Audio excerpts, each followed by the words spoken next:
Olá pessoal, eu sou Alberto Delísola. Eu sou Valéria Delísola. E você está onde, Valerinha? No Delísola Cast. Aquele podcast que a gente fala de temas aleatórios, científicos, mas também colocando nossa vivência, experiência. E hoje temos um convidado especial. Convidado especial, finalmente estou conhecendo pessoalmente, meu amigo Fábio Perim, neuropsicólogo. Seja muito bem-vindo. Sobre o tema de hoje, que é: estamos tendo uma epidemia de TDAH, mas antes dele falar um pouquinho sobre isso, eu tenho que falar dos nossos patrocinadores. Falar sobre o hidromel Philip Mead, que eu conheci lá no Flow, fiquei apaixonado e agora é também patrocinador do nosso podcast. E é interessante que é tipo um vinho de mel. Tem gente que não entende, acha que, enfim, que é outra coisa. É uma e delícia. O legal é que ele já foi premiado, ganhou vários tem prêmios. Vários sabores. Vários sabores. E ele é feito de uma forma bem científica, ou seja, ele não é feito de forma totalmente artesanal, sem controle das variáveis. E aí eu quero aproveitar para presentear um presente da Philip Mead para o Fábio. Não pode cair, né? Se cair... Não, se cair quebra. Aí vira corte. Aí vira... Aí 2 garrafas de sabores diferentes. Uma acho que é Pineapple. Fresh Pineapple e Double Wack. Então, aí um é mais seco e o outro é mais suave. Aí depois você conta qual que você prefere. E aí já fizemos aí o jabá em relação ao Philip Mead. Já falamos do hidromel. Vamos falar agora de TDAH, que é uma das especialidades suas na clínica, acadêmica. E a gente escuta sempre, né, essa questão de: estamos tendo realmente uma epidemia de TDAH? Então, Fábio, se você puder rapidamente se apresentar para o pessoal, falar um pouquinho sobre o seu trabalho e começar esse tema aí de TDAH, se está tendo epidemia, não está tendo. Bom dia, boa tarde, boa noite, né? Não sabemos que horário o pessoal vai estar escutando. Eu sou neuropsicólogo, né? Eu tenho formação em psicologia, fiz mestrado em neurociências e comportamento e fiz uma especialização em avaliação neuropsicológica. E tenho trabalhado há mais de 25 anos com neuropsicologia e avaliação neuropsicológica, né? Então, dentro desse escopo, a gente acaba, de certa forma, atendendo muitas pessoas que estão sob suspeita de TDAH. Eu não poderia dizer especificamente que a gente tem uma epidemia, né? A gente precisaria de alguns dados de prevalência na população para saber se tem ou não uma epidemia de TDAH. Mas tem uma coisa que eu sempre falo e eu gosto de frisar isso, é que talvez a gente esteja no momento onde a gente está mais atento à nossa saúde mental e a questões que podem estar prejudicando a nossa saúde mental. Por outro lado, pode ser que a gente também esteja mais focado em ter bons desempenhos ou achar que nós precisamos ter bons desempenhos ou excelentes desempenhos para conseguir recursos ou conseguir alguma coisa. É difícil de a gente avaliar isso também, porque hoje a gente tem as redes sociais que acabam, de certa forma, trazendo mais informações, nem todas muito criteriosas, mas acabam trazendo bastante informações sobre esses quadros de saúde mental, né? E quadros de saúde mental, geralmente, eles têm uma série de componentes que fazem parte do nosso cotidiano, né? E, às vezes, as pessoas acabam se identificando com essas condições. Eu, particularmente, não acho isso ruim, porque se você se identifica com alguma dessas situações, você pode ir avaliar se isso é ou não é realmente um problema. Mas eu acho que a gente tem, de certa forma, uma série de mudanças sociais, culturais, laboriais e acadêmicas que pesam na nossa percepção sobre o TDAH. Você acha, por exemplo, que a vida acelerada faz as pessoas terem mais viés de confirmação de terem TDAH? Porque, só explico pessoal, porque TDAH é um transtorno do neurodesenvolvimento, né? Perfeito. Então não se pegaria TDAH. Mas você acha que a vida acelerada poderia dar essa falsa sensação? Fala um pouquinho o que você acha sobre isso. Eu acho que o nosso estilo de vida exigente, com uma série de estímulos e, de certa forma, onde os valores de eficácia, de desempenho, eles são muito altos, eles ressaltam algumas dificuldades que a gente tem, né? E essas dificuldades, para algumas pessoas, efetivamente, podem estar relacionadas ao TDAH, para outras pode estar relacionado com outras coisas, pode ter outras funções por trás aí. É difícil de a gente dizer, mas o que eu costumo dizer é que para a gente ter um diagnóstico de TDAH, tem um trajeto até você chegar lá, né? Então, um diagnóstico de TDAH não é uma coisa que você faz numa primeira consulta ou faz rapidamente. Sabe uma coisa que eu acho engraçado, inclusive vendo isso? É que as pessoas falam também de diagnóstico de transtorno mental como se estivesse falando de anemia. Por exemplo, se fosse uma coisa... Isso. Por exemplo, eu faço um hemograma, hemograma. Ferro tá baixo. Ferro tá baixo, hemoglobina tá com problema, então, enfim. O senso comum tem uma ideia de que o diagnóstico de transtorno mental é tão acurado e fácil de ser obtido. Fazer um exame ali. Como se eu tivesse um exame, tô com dengue. E não é aí bem por aí. lá, tô com TDAH. Tenho TDAH. Não é tão simples assim. Os diagnósticos, em saúde mental, eles tendem a ser mais dinâmicos, né? Você pode começar com um diagnóstico e acabar com outro, né? Além disso... Não, se você tiver, por exemplo, 10 neuropsicólogos fazem fechado, 10 neuropsicólogos vão fazer, tipo, sei lá, o que esse paciente tem? A chance dos 10 falarem a mesma coisa exatamente não é tão grande assim. Olha, eu acho que hoje, dentro da neuropsicologia, a gente já tem, assim, alguns protocolos e alguns padrões de avaliação que permitem um consenso maior, assim, apesar de eu não achar que o consenso seja necessariamente bom, é importante a gente ter alguma divergência nas visões, mas eu acho que hoje a gente, na neuropsicologia, no estágio que a neuropsicologia alcançou, a gente consegue ter bastante concordância em relação a algumas coisas, porque a gente tem ferramentas padronizadas e tem algumas perspectivas de análise desses dados que são comuns a todos os profissionais. Mas é possível, sim, que a sensibilidade, a acurácia de alguns desses profissionais, ela revele coisas que nem sempre são tão claras para outros profissionais. A questão das doenças mentais é que ela depende muito do autorrelato e do heterorrelato, né? Então, o que você estava falando que é muito interessante, que a gente não tem nenhum marcador biológico claro para a doença mental. Então, você não consegue fazer um exame de sangue, você não consegue fazer um eletroencefalograma, você não consegue fazer um exame de imaginamento que nos mostre uma alteração significativa e frequentemente associada a essas alterações de comportamento. Então, isso, de certa forma, faz com que você tenha que ter recursos adicionais para poder dar esse diagnóstico, né? Dentro desses recursos, a avaliação neuropsicológica, ela pode ser um recurso, apesar de ela não ter de ela talvez não ter uma capacidade de avaliação tão boa para o TDAH, né? Ela não é tão sensível ao TDAH por uma série de fatores que interferem no processo de avaliação. Então, para nós a questão é efetivamente que a avaliação do TDAH é sempre uma avaliação clínica, né? Então vai depender de quais são os dados que foram capturados, né? E como que se analisa esses dados dentro dessa avaliação clínica. E aí, óbvio, isso deixa mais espaço, de certa forma, para vieses, né? Então você pode ter uma série de vieses. A outra questão é que quando a gente fala de TDAH, a gente está falando basicamente de funções executivas, né? Que são funções que estão ligadas ao planejamento, à autorregulação, à previsibilidade, organização. E, de uma forma geral, as funções executivas, elas tendem a ser mais frágeis, abre aspas. Se você lista para Valerinha as funções executivas para ela vai pensar assim, tá pegando exatamente o calcanhar de Aquiles do Alberto. Tá descrevendo o Alberto. Eu gostaria de saber.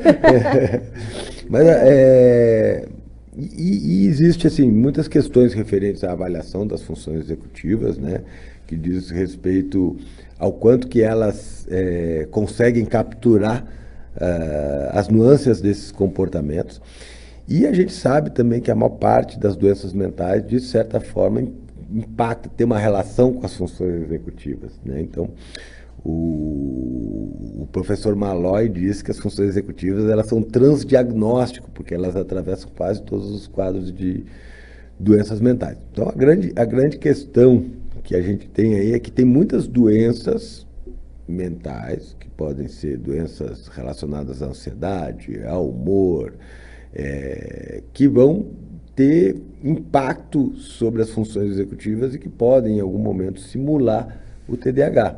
Né? Então, eu não acho que talvez a gente tenha uma epidemia de TDAH, mas acho que a gente tem uma atenção maior sobre esses quadros que envolvem as funções executivas e talvez algumas sobreposições diagnósticas referentes a outras... Fatores confundidores, né? Exatamente, a outros fatores que podem se sobrepor aí aos sintomas de TDAH e às vezes ser identificado o quadro como TDAH, mas a gente tem uma outra situação. Por exemplo, desculpa, Por favor.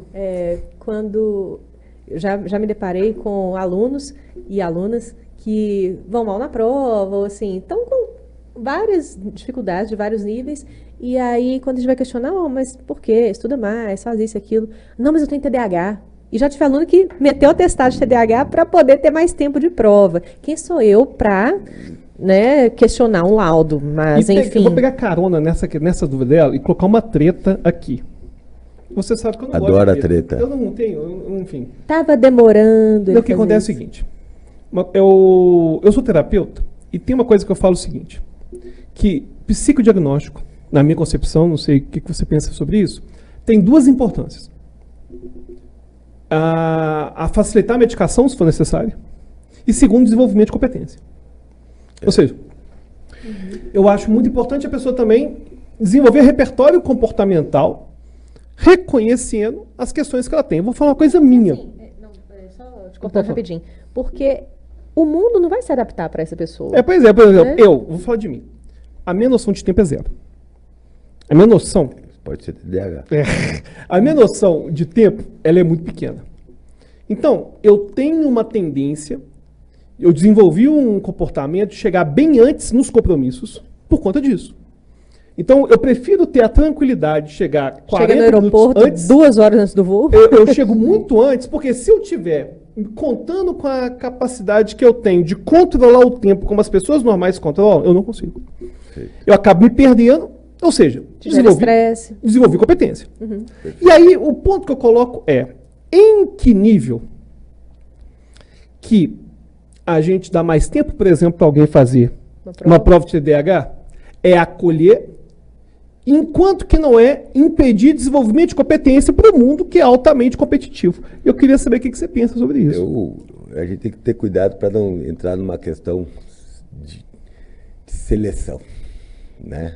Do tipo assim, quem desenvolve a competência, ok, quem não desenvolve a competência se ferra, né? Então, a gente tem que ter um pouquinho de cuidado com isso. Mas é obviamente lógico que quem tem TDAH tem que passar por um processo de tratamento, que envolve desde o uso de medicação até um processo de psicoterapia que busca desenvolver essas competências. Então, uma coisa é você entregar um atestado de TDAH para fazer mais tempo de prova.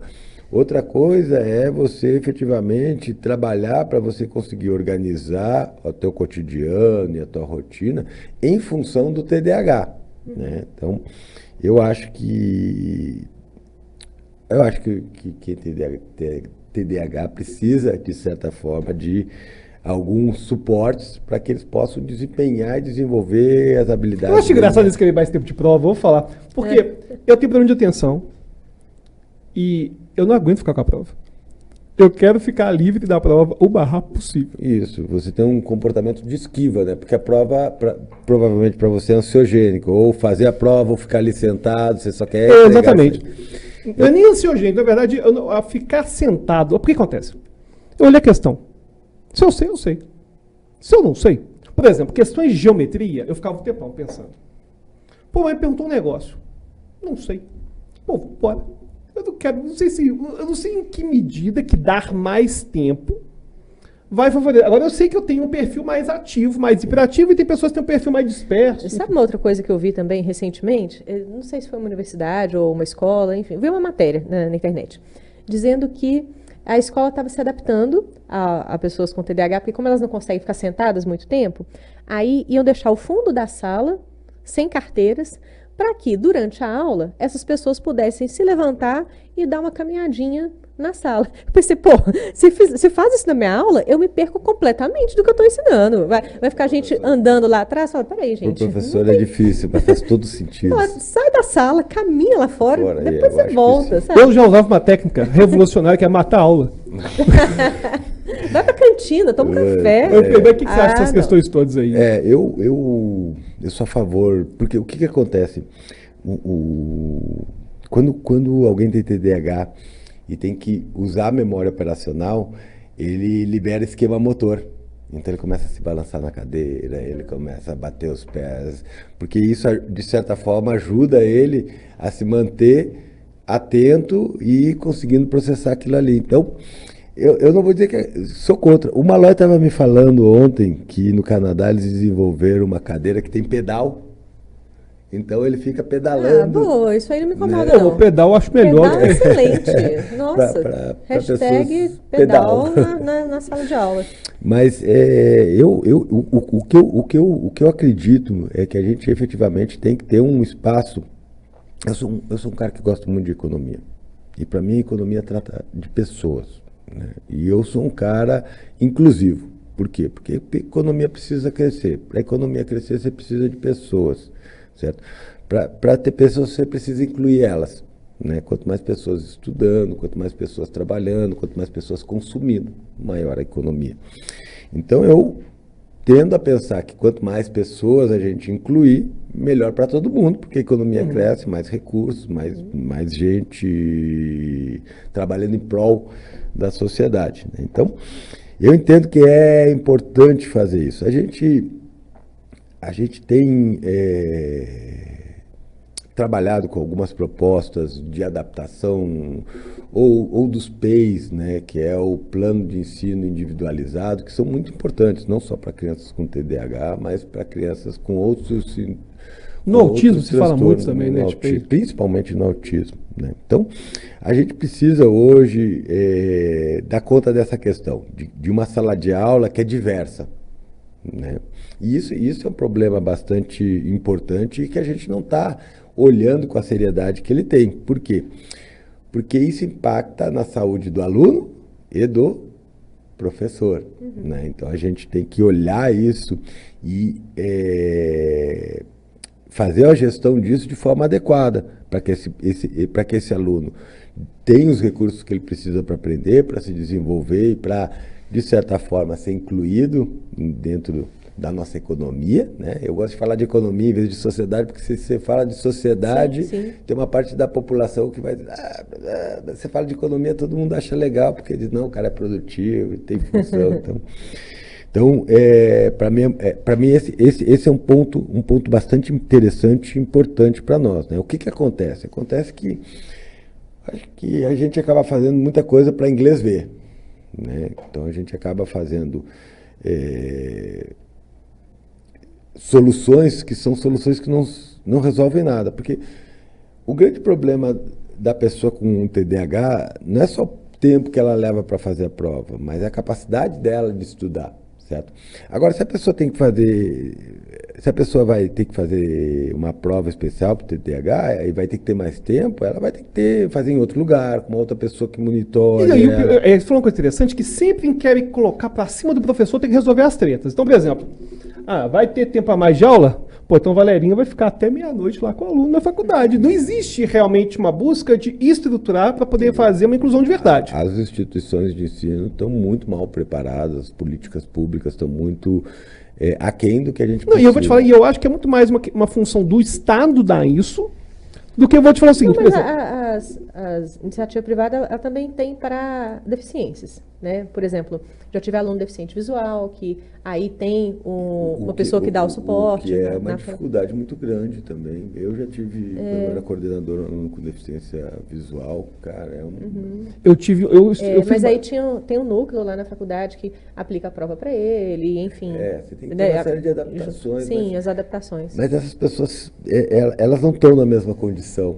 Elas não têm o mesmo acesso que as outras pessoas. Bastante, a gente tem tentado e tem se esforçado em alguns aspectos, mas a gente está muito aquém do que seria ideal e as instituições não estão preparadas. Por quê? Porque essas coisas são muito localizadas. Então, por exemplo, você pega uma rede de ensino. Uma rede de ensino deveria ter um protocolo para lidar com essas pessoas, já pronta para todas as unidades dela. Mas não existe. Por quê? Porque custa muito e você vai lidar com o problema local. E cada um se adapta ali à sua maneira. Exatamente. Então acaba que a gente não tem nem políticas públicas robustas, nem a gente tem estratégias dentro das instituições que sejam condizentes com o que a gente precisa, para o bem dos professores e dos próprios alunos. É efetivamente uma questão que a gente tem que ver com urgência. E aí isso é interessante, assim, porque a ideia de epidemia de TDAH, né, ou epidemia de autismo, né, um tempo atrás todo mundo falava, agora todo mundo tem depressão, né, é muito importante, porque a gente começa a dar valor para a saúde mental. Né? Então, o que a gente está olhando...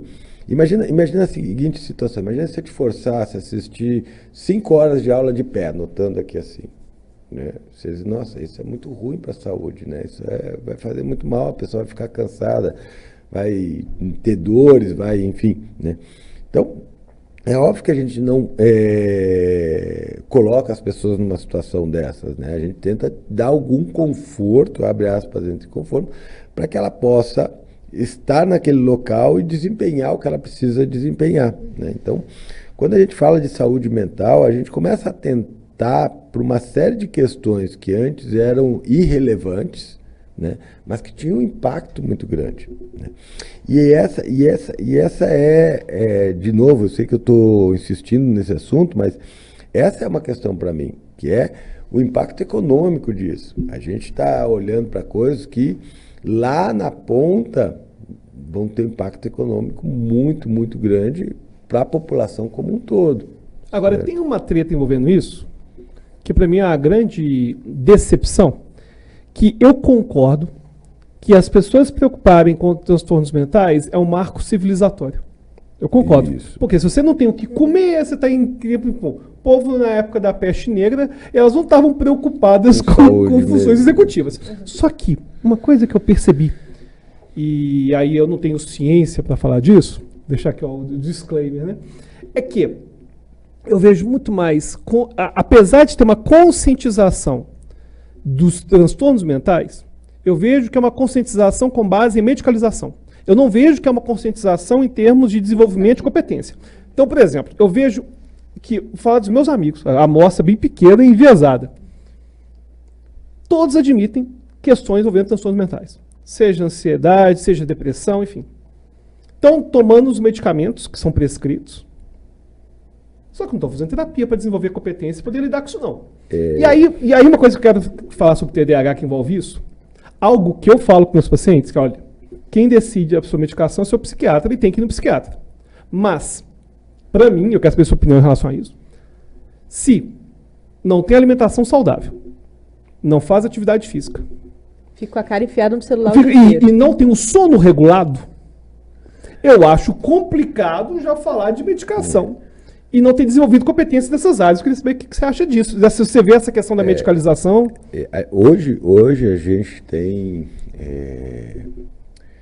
Hoje a gente acredita que esses 3 aspectos que você destacou, atividade física, sono regulado e privação de tela, né? Privação de excesso de uso de tela, eles têm um impacto muito grande sobre a saúde mental de uma forma geral. Né? Pelo menos as evidências apontam nessa direção.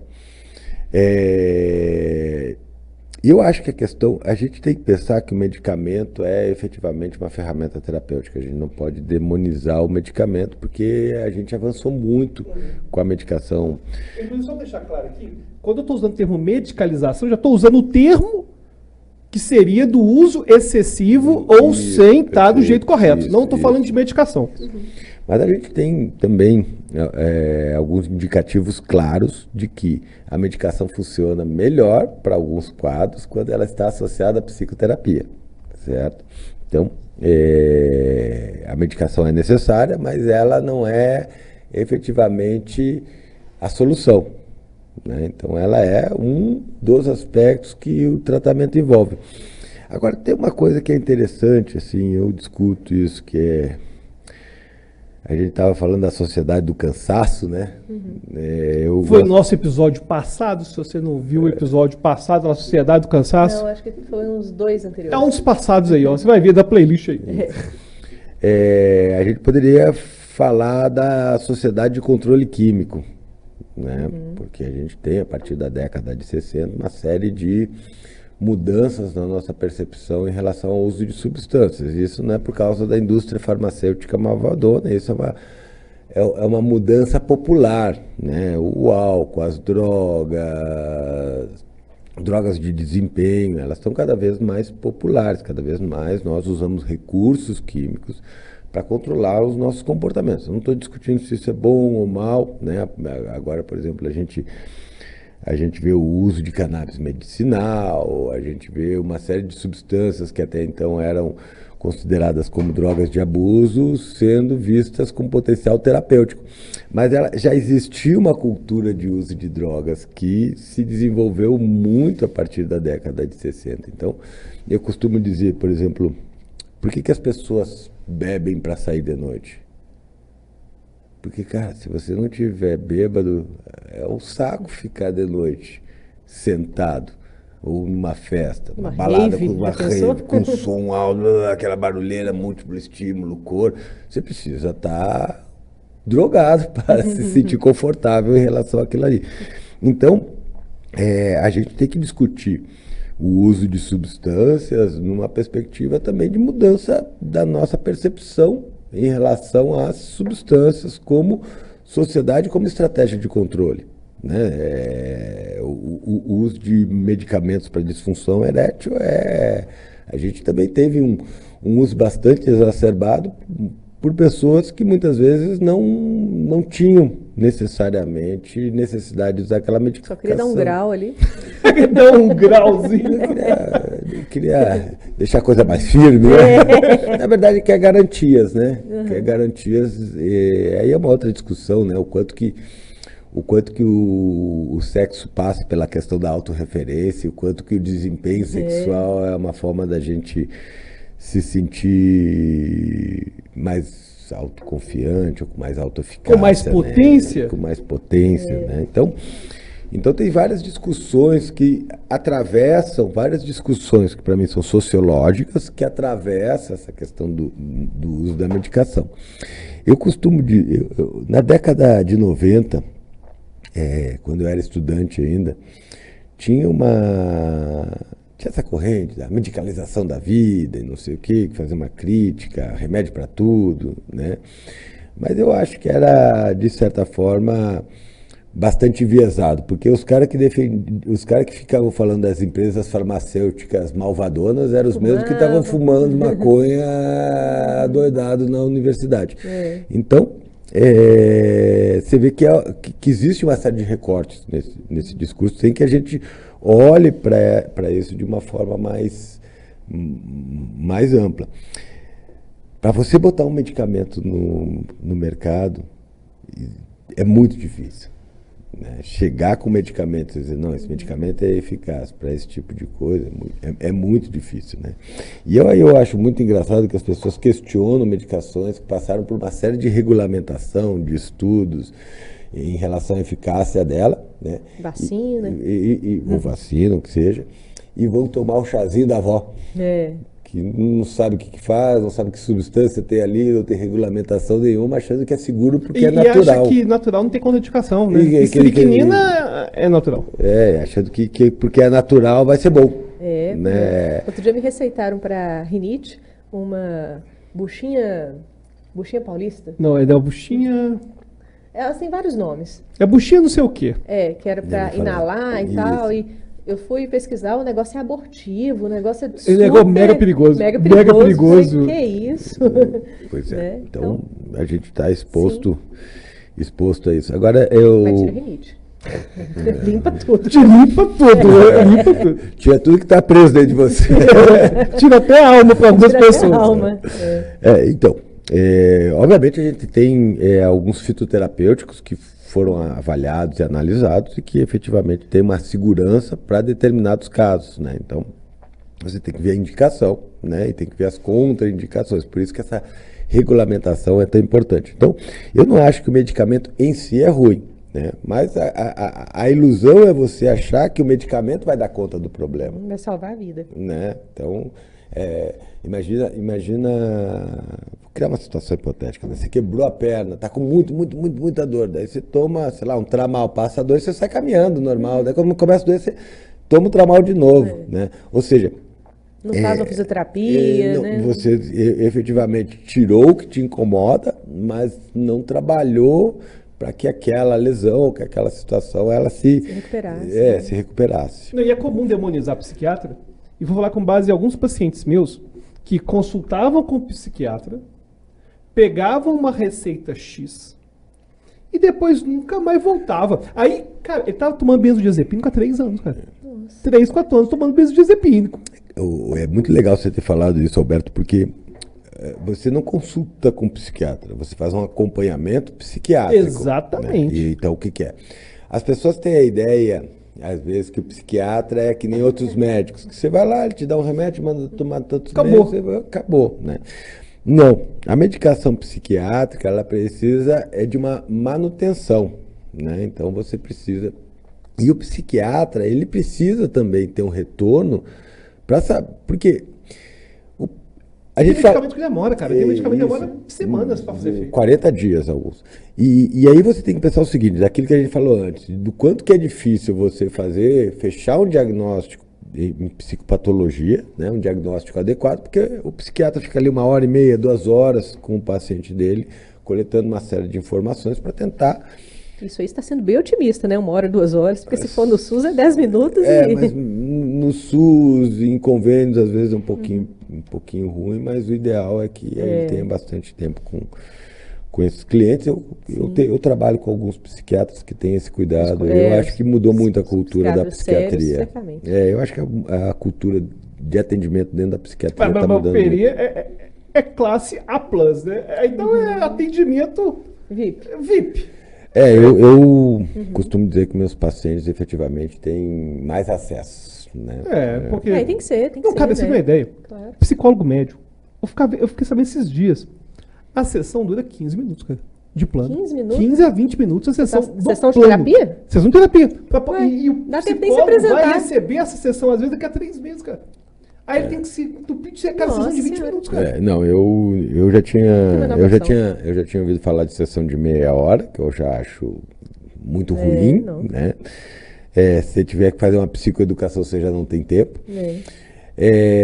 Os planos de saúde, obviamente, eles são empresas, eles precisam de lucro e eles vão, de certa forma... No capitalismo tudo vira mercadoria. A Adorno já falava disso aí, até a saúde vira mercadoria. Marca uma sessão encavalada com a outra. Mas eu vejo uma mudança na cultura, na psiquiatria, assim, mesmo em psiquiatras que atendem por plano, assim, né? Alguns ainda são obrigados a proceder dessa forma, porque efetivamente você está num ambulatório de psiquiatria, no atendimento público, você tem uma fila para vencer. Pois é. Então, Não é culpa do psiquiatra, não. É o sistema. Mas eu acho que existe uma tendência hoje. Mas eu quero fritar isso, porque isso é muito importante. Você vai no psiquiatra, você tem que retornar nele. Ele vai te dar, olha, você retorna aqui de tanto tempo, né? Algumas pessoas acham que retorno é só para pegar a receita. Não, retorno é para ele te avaliar, ver se a medicação fez o efeito que a gente desejava, se você teve algum grau de remissão ou recuperação, certo? E ver se precisa aumentar a dose, se precisa trocar o medicamento. Então, esse acompanhamento, ele vai durante todo o curso da doença. E Né? tem medicamentos que são emergenciais, que não são os medicamentos que é para ficar tomando para a vida toda. Não, muitos medicamentos são efetivamente para você lidar com uma situação. Nenhum medicamento é para tomar na vida toda, por isso que precisa dessa manutenção. Por quê? Porque eles podem perder o efeito. Gera tolerância, Você pode frequentemente. por exemplo, você pode engravidar e você precisa fazer o manejo da medicação, porque aquela medicação tem mais riscos Sim, sim. em relação às gestantes. Então, você tem que ter esse acompanhamento. Né? As pessoas acham, vou no psiquiatra e vou fazer terapia. Né? Vai no psiquiatra uma vez e fica fazendo terapia. Não, vai no psiquiatra, sei lá, mensalmente, ou de 2 em 2 meses, ou de 4 em 4 meses, a tendência é eles irem espaçando também, na medida em que o paciente vai se recuperando, e fazer o acompanhamento psicoterapêutico. Né? Então, o psiquiatra não é um médico que você vai numa vez, ele te dá um medicamento e você nunca mais volta lá ou volta só para pegar a receita.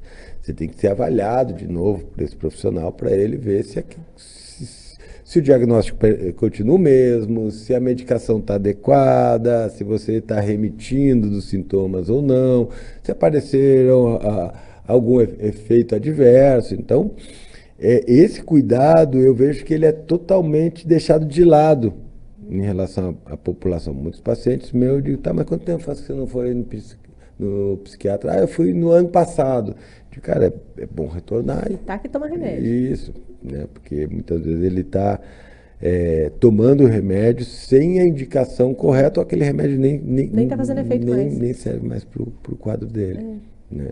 E aí você diz, mas daí é só parar o medicamento. Não, mas não é dá assim, para fazer assim. Né? Mesmo para você parar, substituir ou trocar uma medicação, você vai ter que ter uma orientação de profissional. Né, exatamente. Né? Então são cuidados que muitas vezes as pessoas esquecem, que fazem parte dos cuidados em saúde mental. E agora outra coisa que eu acho complicado também, que a gente tem aqui no Brasil uma cultura da população de que se o médico não deu o remédio controlado, a consulta não foi boa. Então, por exemplo, se eu conheço psiquiatras sérios que chegou e falou assim, olha, para você vai melhorar isso só fazendo higiene de sono, fazendo atividade física, coloca a caminhada de manhã. E falou de psicoeducação. Isso. E não quis dar remédio. Psicoeducação. O cliente paciente sai frustradíssimo. ficou frustrado, achou que foi a pior sessão da vida dele. Desse um placebo pra ele. Pois é, aí eu tive um colega médico, que eu não vou citar o nome, falou assim, Alberto, na boa, se não fosse homeopatia, eu não conseguia atender, não. Por quê? O cara tá tão neurado de que tem que ter um remédio. Dá aquelas gotinhas da felicidade. Aí eu pego o floral de bar, pego homeopatia. Você acabou de achar uma utilidade para a homeopatia e para o floral de bar. Não, mas e de verdade que ele falou assim, Alberto, se não tivessem... Não, função social gigante. Se não tivessem. Sim. E eu não tô nem tendo que ir no médico se isso é certo ou errado, não. Sim. Mas se eu não tivesse a possibilidade de indicar um placebo legalmente, como que eu ia fazer? Porque o cara vai arrumar outro médico. Vai, com certeza. Até conseguir uma receita para tomar amoxicilina, para tomar algum antibiótico que não está precisando.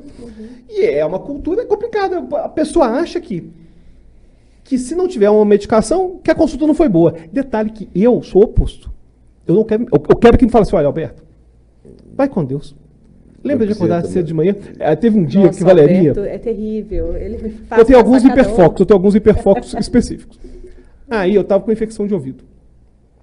E aí fizemos... E na verdade foi infecção de ouvido não, eu desmaiei. Acontece, eu estava em casa.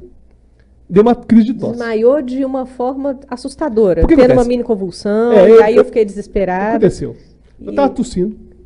Só que eu tossi tanto que eu tive aquela questão. Uma reação vagal? Não foi reação vagal, não. Eu tive o excesso de gás carbônico. Aí eu apaguei pela tosse. Bati a cabeça na parede.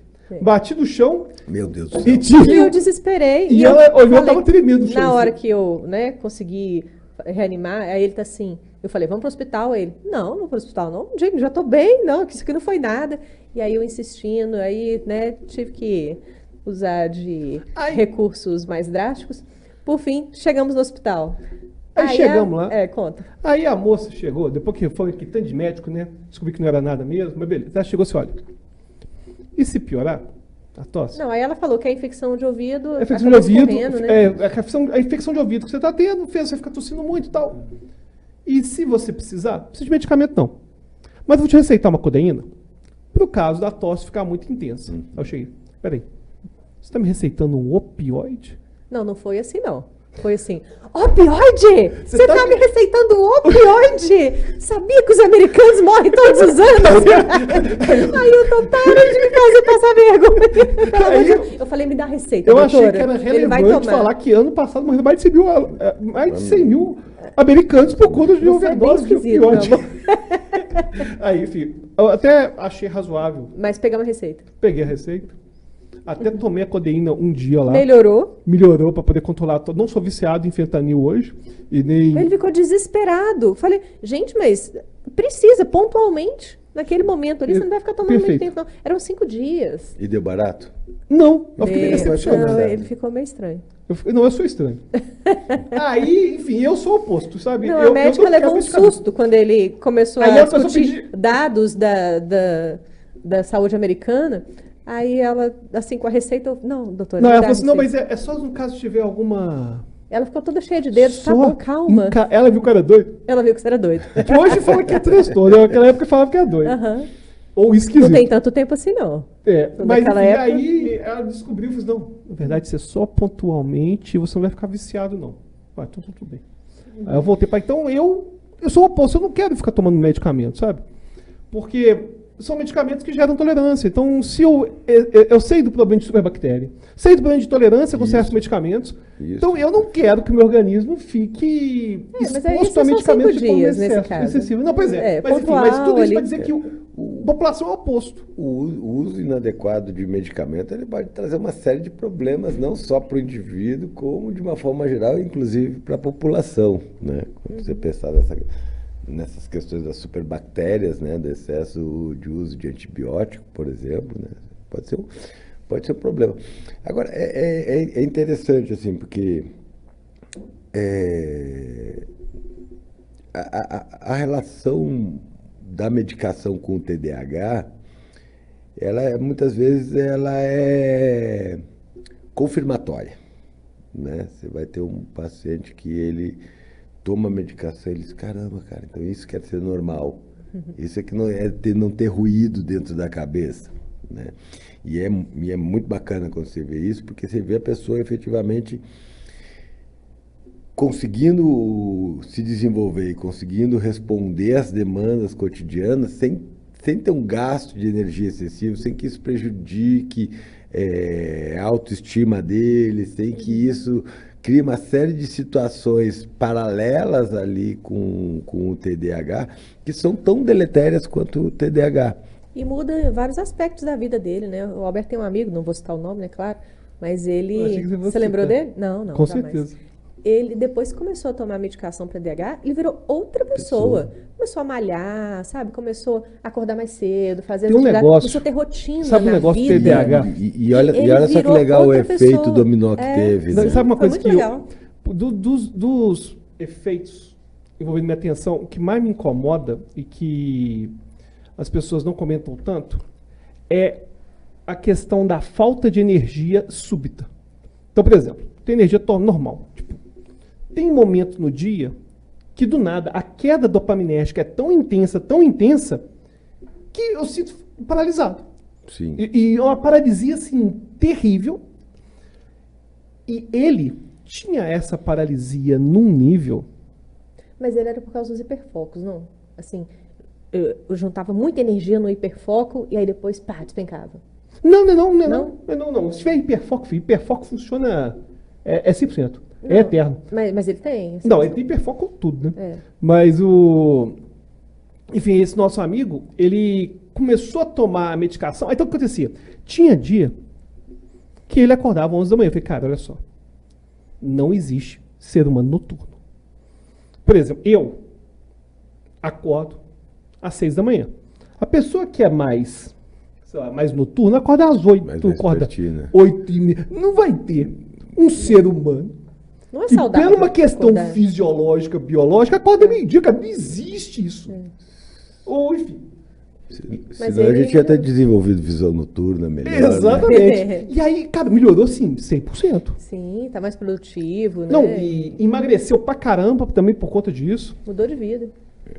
Mas isso é muito interessante, assim, porque a gente está falando, né, que a medicação sozinha ela não faz efeito. Ela não faz mesmo, né? É bem provável que o efeito da medicação habilitou ele para fazer outras coisas que não estava conseguindo fazer. Exato. E agora as duas coisas elas estão agindo coadjuvante. Eu enrolei agora. Coadjuvantemente. Isso, obrigado. Elas vão se Enrolado. retroalimentando. Exatamente. Né? Então esse é um efeito importante. Agora, a gente também tem que pensar, quando a gente fala em terapias, né? Quer dizer, tem que ser terapias que são efetivas para o TDAH. Né? Tem coisas que funcionam e tem outras coisas que não funcionam para o TDAH. Você fazer uma psicoterapia onde você vai lá e fica exclusivamente falando dos seus problemas, sem que tenha uma proposta de intervenção, sem que você analise a rotina desse indivíduo, sem que você localize os gargalos de produtividade, sem que você, de alguma forma, construa com ele algum tipo de intervenção, sem que você avalie se deu resultado. Isso você, de certa forma, não vai ter Não o é efeito. eficiente, Né? né? Eu acho Exatamente. complicado, por exemplo, citando nomes aqui, por exemplo, uma abordagem humanista existencial para transtornos do neurodesenvolvimento, ou até mesmo psicanálise para transtornos do desenvolvimento. Não faz Uma sentido. coisa que eu comento sempre: não existe eu ser a favor ou contra a psicanálise. Não, cara, ou a favor ou contra o humanismo. Não, para mim tem que falar da linha de forma específica para aquilo que Daquela está situação. querendo desenvolver para a competência específica.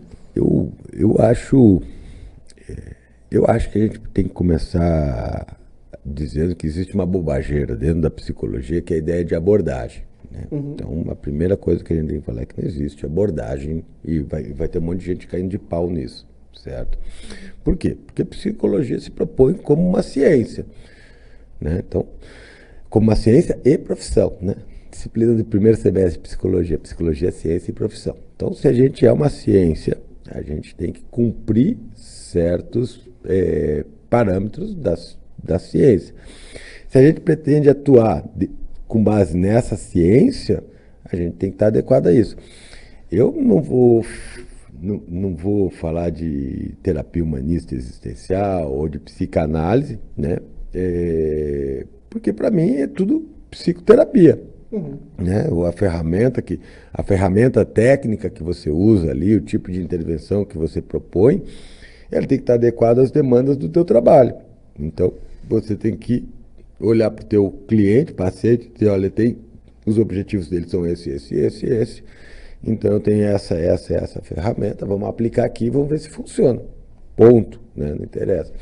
O que a gente tem visto, pelo menos que a gente tem evidências até agora, é que algumas intervenções, para algumas situações, não vão ter a efetividade que a gente gostaria. Ponto. Certo? Ninguém está discutindo se isso é certo, se isso é errado, se isso é bom ou se é ruim.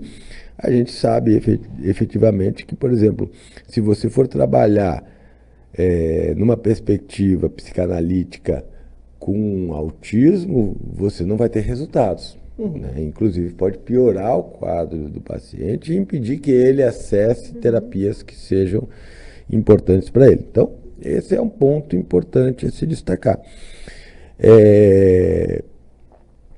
Eu gosto muito dessa ideia de você trabalhar com a psicoterapia focada nas demandas que o paciente traz, né? Então, eu acho que você olha para a demanda, você diz, olha, isso que eu faço ajuda? Como é que ajuda? Né? Porque, assim, tem a questão da plausibilidade, né? Mas também tem a questão de que nem tudo que é plausível é efetivamente eficaz. Né? Então, o que eu estou fazendo pode dar certo? Nem sempre a gente sabe, né?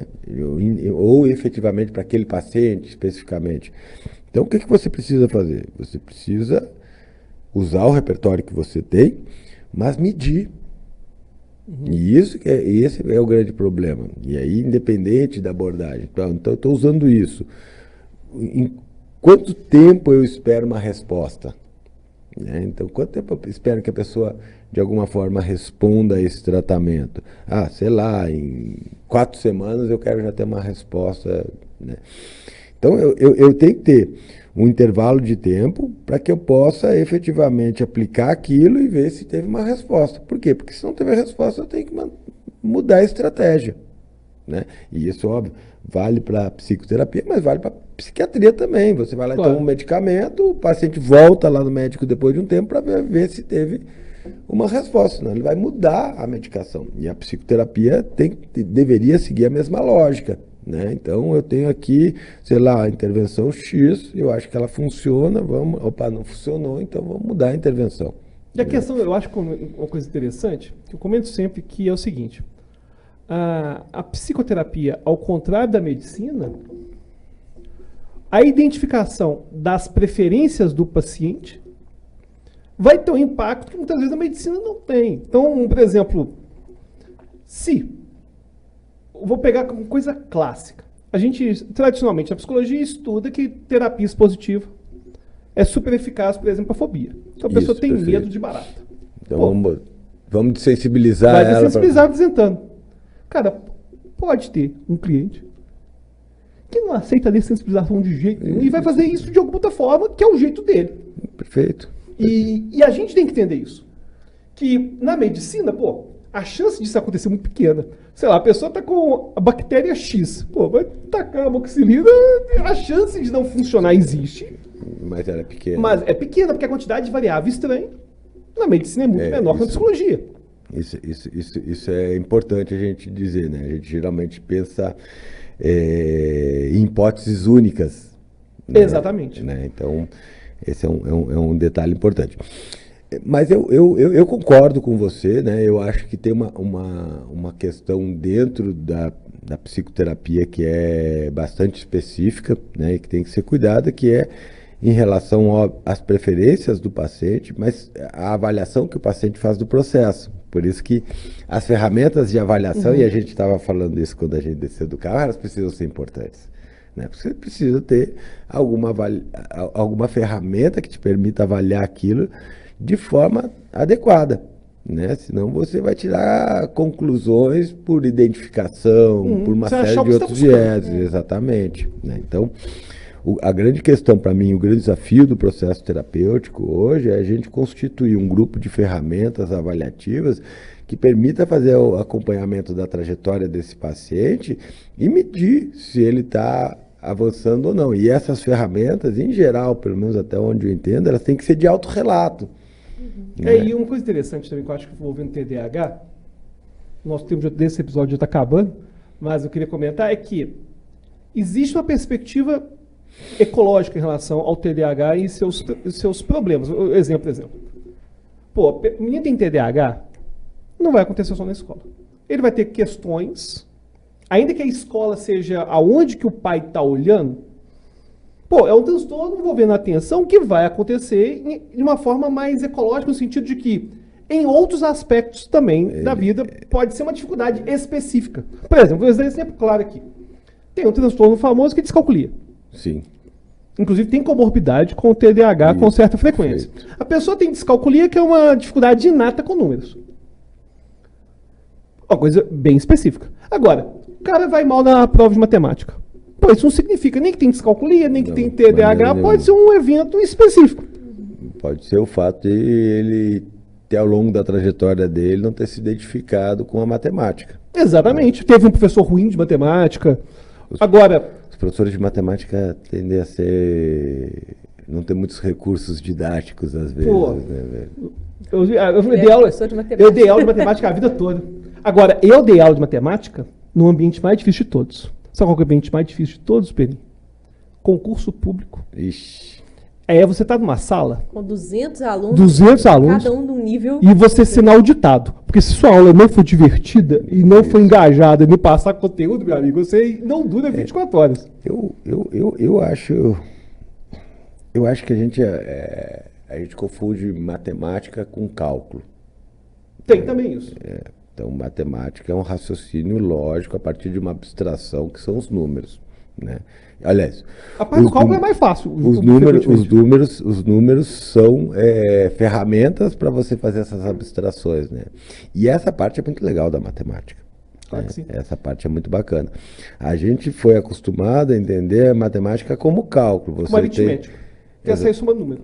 Que é você efetivamente decorar uma fórmula e aplicar aquela fórmula no passo a passo, não errar nenhum sinal, não errar nada para chegar no resultado, né? Então, normalmente se ensina muito cálculo e pouca matemática. Inclusive, uma matéria da matemática específica que envolve muitos pensamentos é geometria. Você pega uma questão de geometria, não sei se vocês lembram do colégio, o difícil não são os cálculos, o difícil é você ter a sacada de pensar, poxa, aqui ó, os Calcule a triângulos área do são sorvete. semelhantes, não sei o que, não sei o que, não sei o que, eu não tinha percebido. E aí, infelizmente, nosso tempo nesse episódio Está acabando. está acabando. Queria agradecer demais, Perim, ter vindo. Muito obrigado, foi um prazer. E eu queria que todo você nosso. falasse como que o pessoal pode te encontrar, redes sociais, Pessoal, produtos à venda. No momento a gente não tem nenhum produto à venda, mas a gente vai abrir um curso sobre neurobiologia da motivação, né? Que é uma coisa que Não, que legal. eu gosto de falar porque tem muita gente vendendo uma ideia errada de Um cara que eu adoro é o Sapolsky. Sapolsky é um cara excepcional, né?